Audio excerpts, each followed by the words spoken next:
ভালোই তো। আমারও যদি এমন বিশ্বস্ত একজন অ্যাসিস্ট্যান্ট থাকতো তাহলে ভালোই হতো। যত যাই বলো, এই যুগে বিশ্বস্ত এমপ্লয়ি পাওয়া কিন্তু আসলেই কঠিন। আমাকে এখন উঠতে হবে আলারা। বুড়াককে বলবো তোমাকে যেন ফোন করে, ঠিক আছে? প্রয়োজন নেই, আমি ফোন করে নেব। আচ্ছা, সময় দেওয়ার জন্য ধন্যবাদ। দেখা হবে।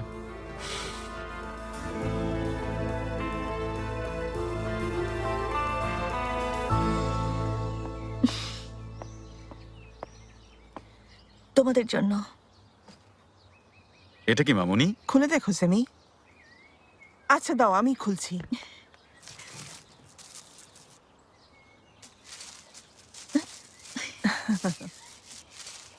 আরে বাহ, তুমি যখন প্রথম এই বাড়িটা কিনেছিলে তখনকার ছবি এটা, তাই না? হ্যাঁ, ছবিটা অনেক আগেই রেডি ছিল। চেয়েছিলাম সিনপে যাওয়ার সময় নিয়ে যাব, যাওয়ার হলো না। আচ্ছা বাবা, তুমি এখনো রেগে আছো? না, রেগে নেই, কষ্ট পেয়েছি।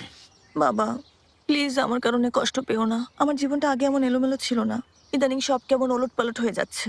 তবে আমি তোমাকে কথা দিচ্ছি, দেখবে আজকের পর থেকে সবকিছু ঠিক হবে। সবকিছু এতটাই সুন্দর হবে যে দেখবে তুমি উল্টো বিরক্ত হয়ে যাবে।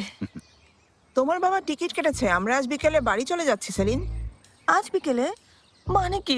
তোমরা যেও না। বাবা কথা শোনো না, আর কিছুদিন এখানে থেকে যাও।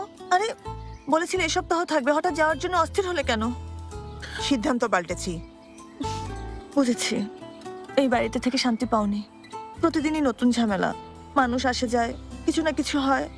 মেয়ের বাড়িতে বেড়াতে এসে একটা দিনও শান্তিতে কাটাতে পারোনি। আমিও কষ্ট দিয়েছি। তাড়াতাড়ি এখান থেকে যাবে, এটাই তো স্বাভাবিক।